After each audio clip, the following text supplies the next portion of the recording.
Does the home favourite have another moment of magic? The answer is yes! The lap that was faster than pole. Charles Leclerc's final lap in Monaco was on pole position pace. Yeah, he's turned in to have done some gearbox. Then he hit the wall. And the crash is not actually the story. The story is what Ferrari's own deputy team principal admitted after qualifying, and what Leclerc said about a problem he has been hiding since Canada. We'll have a solution for next race, but so far it's been very, very tricky. This was Charles Leclerc's opening sector that went wrong. Oh, he's got wide on the entry. The fact that on braking, I just don't really know where to brake makes it very, very tricky for me. By the end of this video, you will know exactly why Ferrari keeps arriving with the fastest car and leaving with nothing. That is the one thing every other channel is glossing over right now. This is the breakdown you only get here. If you want it every day, subscribe to F1 today. That is what this channel exists to do. The problem nobody named until now. Here is what actually happened in Monaco qualifying. Leclerc entered Q3 as a genuine pole contender. The pace was there. His earlier laps in the session were strong enough to put him in the fight.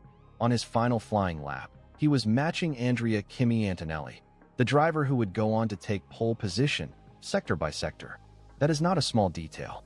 That is the detail. It means Ferrari had a car capable of pole position on Saturday. But something went wrong before Leclerc even reached to back corner. He described it after qualifying, and his words were precise. 2 laps, I tried everything on the second lap. It's life. I didn't finish a lap. 2 or 3 cars slightly ahead of him changed the aerodynamic load. The tires were already overheating on the second lap of the set. And on top of all of that, he tried to carry more speed into the corner than the car could support. He hit the barrier with the right rear. He had already set a time good enough for 4th. That time stood. But here is what nobody is saying yet. The crash was not the cause of Ferrari's problem. It was the symptom.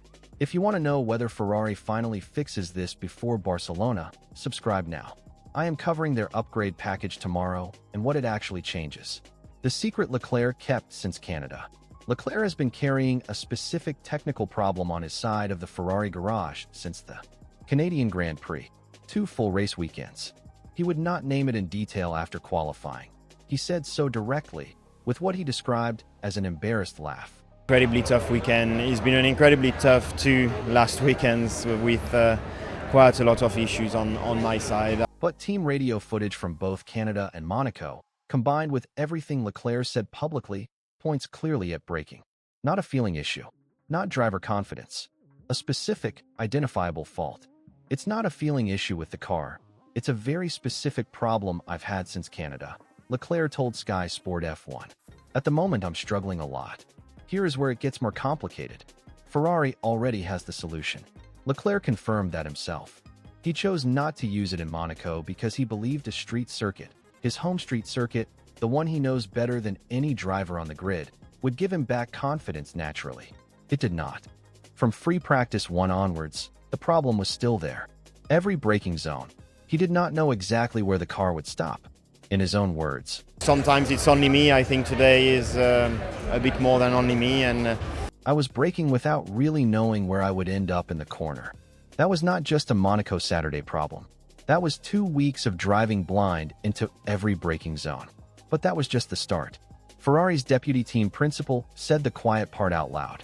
Jerome D'Ambrosio, Ferrari's deputy team principal, gave an interview after qualifying that deserves more attention than it received. Of course, a little bit disappointed, particularly because it felt like that lap was a lap that could fight for the pole. Charles has, I think, definitely been, it's not been a smooth weekend in trying to get the car where he wants it. He was asked why Ferrari keeps showing strong pace through Friday and early qualifying, then failing to deliver when Q3 tightens. His answer was unusually direct. Generally speaking, I think we're still struggling to fully extract the car's potential, D'Ambrosio told Sky Sport F1.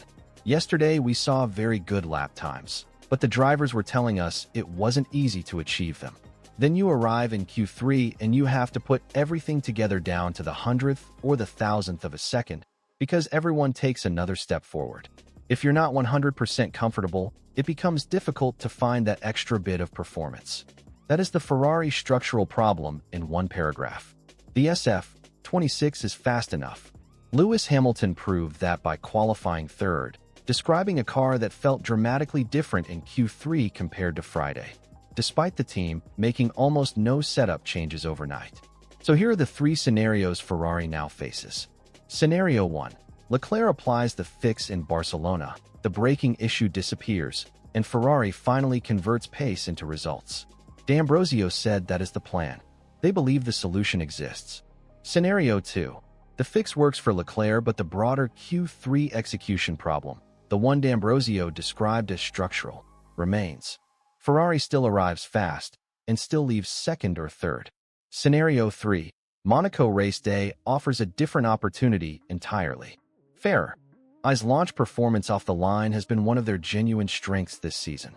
Both Leclerc and Hamilton have a short run to turn 1 from the second row. One good start, and the track position picture changes completely. D'Ambrosio was asked directly whether Ferrari would target Antonelli and Verstappen at the start. His answer: "I think tomorrow we'll wake up with exactly that objective." What Monaco revealed that Barcelona cannot hide. Here is the one-sentence version of what Monaco qualifying actually told us. Ferrari has a car fast enough for pole position, a driver good enough to extract it, and a team-wide pattern that keeps turning that potential into 4th place. Leclerc's crash was a moment. The braking problem is a technical fault with a fix waiting in the garage.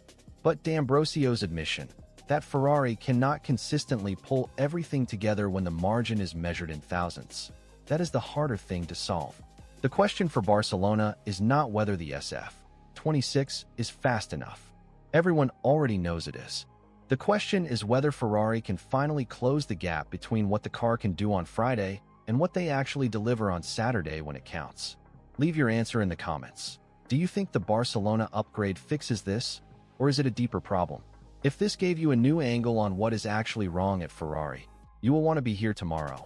I am breaking down the exact upgrades Ferrari is bringing to Barcelona and whether they address the braking issue Leclerc has been dealing with since Canada. See you then.